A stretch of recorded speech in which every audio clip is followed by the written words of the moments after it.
That is boring. Let me just lean away a bit. When you see someone lean, it can tell you a lot. Leaning in shows interest, while leaning away signals boredom or discomfort. People often use this trick to make you think they're interested in what you're saying, even when they're not. Want to use it yourself? Lean in slightly during a negotiation or an important conversation. It subconsciously tells the other person, I'm with you. Just don't lean too far or you might end up in their lap. That's a different kind of message. Quick eyebrow raise. Have you ever noticed someone's eyebrows quickly raise when they first see you? It's the body language version of saying, hey, good to see you. It's a quick, universal way of showing friendliness. Using it makes you instantly approachable. Just don't overdo it.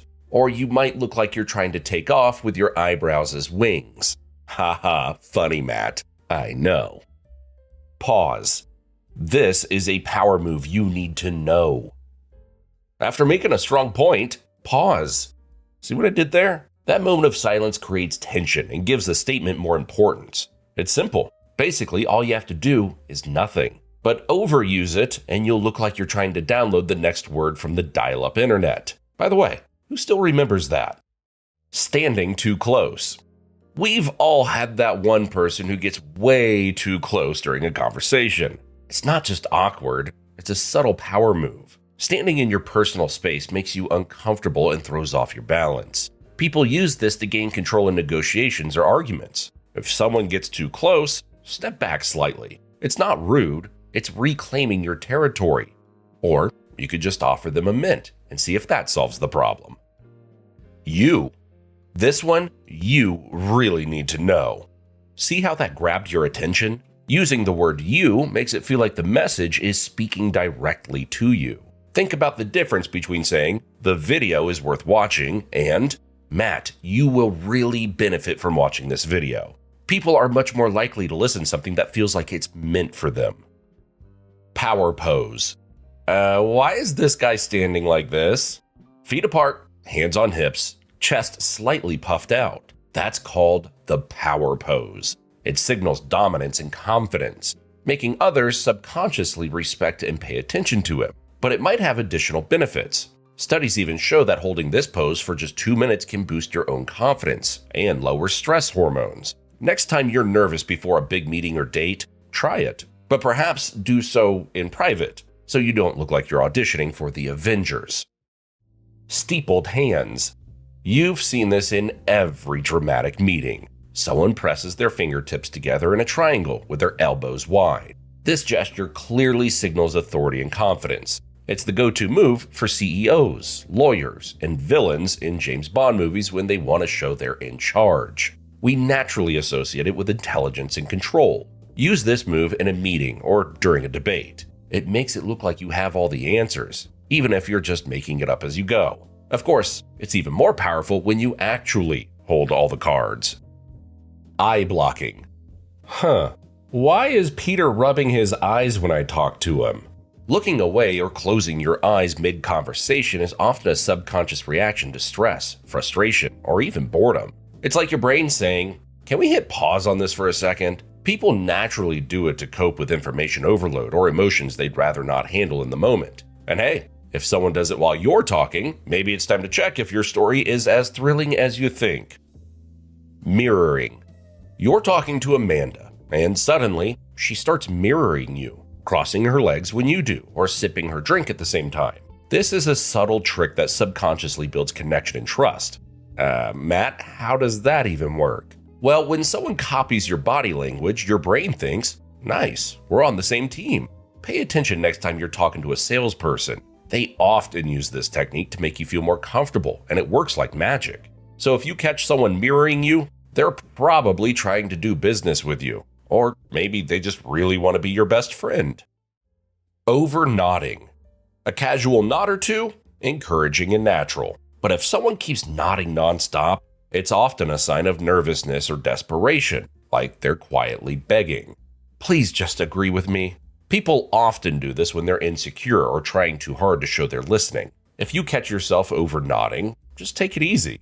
You want to look engaged, not like you're trying to power a wind turbine with your head. Your neck will thank you too.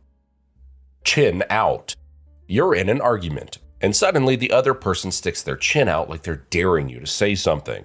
That's a clear sign of resistance or unwillingness to give in. It's like their face is saying, "Bring it." You'll see this a lot in heated arguments or UFC stare-downs. If you catch someone doing it, watch out. They're in no mood to give in. And if you do it yourself, well, congratulations, you've just made things way more tense. Exaggerated blinking. Do you know Morse code? Me neither. But some people look like they're sending it with their eyes. If someone starts blinking rapidly during a conversation, it's usually a sign they're overwhelmed, anxious, or maybe even a little panicked. It could mean their brain is working overtime to keep up with you. If you notice this, try slowing down, giving them a moment to breathe, or explaining things more clearly. Or maybe, just maybe, you're talking complete nonsense and they're trying to figure out if it's a bad dream or not. Crossed arms myth. People say crossed arms means someone's closed off, but that's not always true. Sometimes they're just cold or trying to get comfortable. The trick is to check their hands. Relaxed fingers means they're probably just casual. Tense, clenched fists? That's a different story. Crossed arms can also be a self-soothing gesture in awkward situations. So before you assume someone hates your presentation, check if the AC is blasting. They might just need a sweater, not a better argument. Eye squint.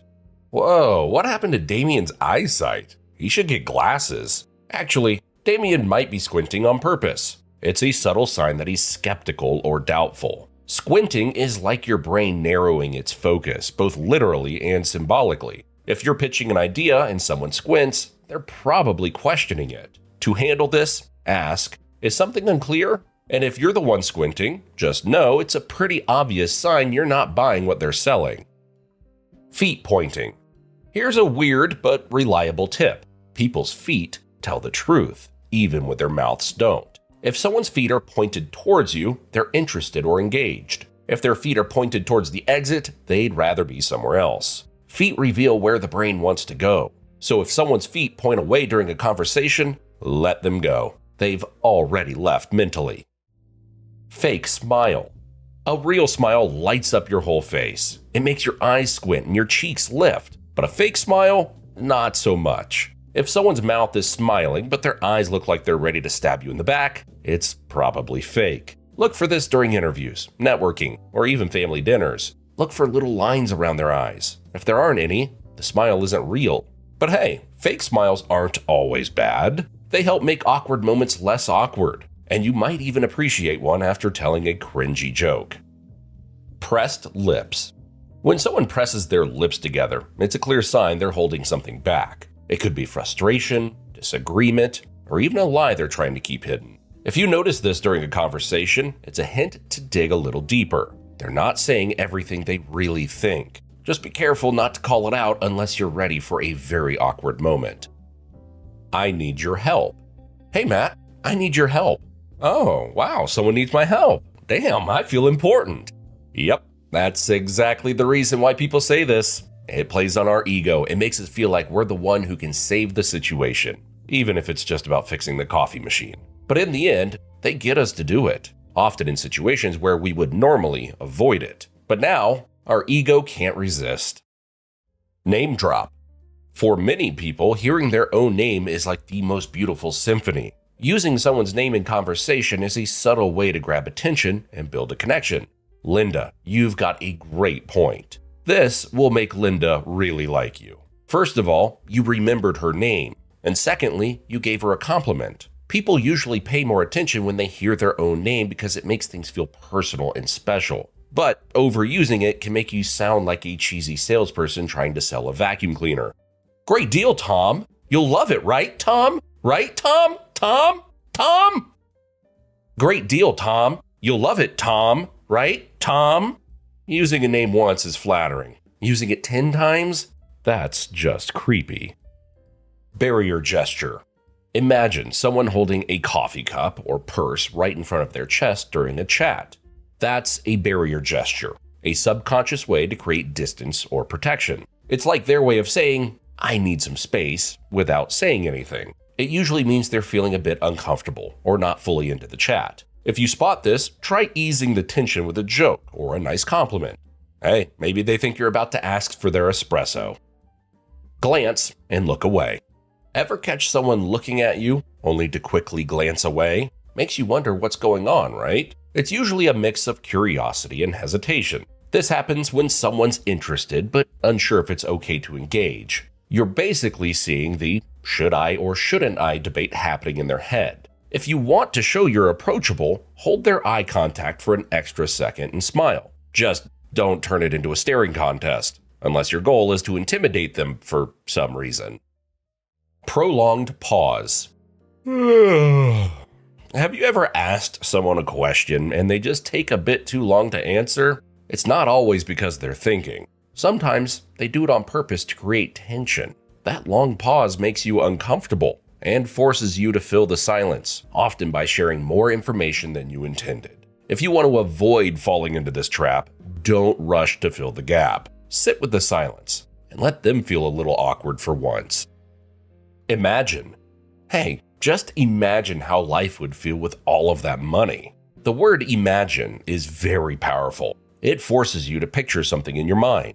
That creates an emotional connection. And when you can picture a goal or outcome for yourself, you're way more likely to want it. So be careful next time a salesperson lets you imagine that Rolls and Florida mansion. Proven. This method is proven to work. Seriously, the word proven is like a psychological guarantee. It reassures people that what they're hearing is backed by evidence without getting into all the details. People use this trick to make their point sound solid, even if the actual proof is a little shaky. It's good to drop the word proven into your arguments now and then, but only if you're certain it's true. Otherwise, you'll likely discredit yourself. Face touch. If someone's touching their face, especially around their mouth or chin, it can be a sign that they're nervous, uncomfortable, or maybe even hiding something. One big red flag? If they cover their mouth while saying, "Trust me, I'm telling the truth." Keep an eye out for this in serious talks or negotiations. It's often a clue that they're unsure or holding something back. Tilted head.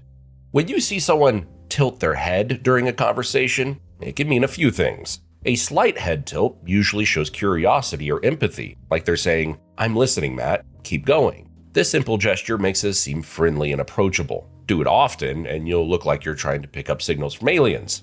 Great icebreaker. Shoulder shrug. What do you do when you don't know the answer, or maybe just don't care? You probably shrug. It's a universal, subconscious way of saying, "I don't know." But here's the interesting part, the partial shrug. If someone lifts just one shoulder or barely moves both, they might be pretending not to care. It's like saying, "whatever," while secretly freaking out inside. Keep an eye out for this during arguments or negotiations. It's a sneaky sign that someone's trying to act cool, even if they're stressing out on the inside. To learn powerful manipulation tactics, watch the video you now see on the screen. My name is Matt, and I thank you for watching.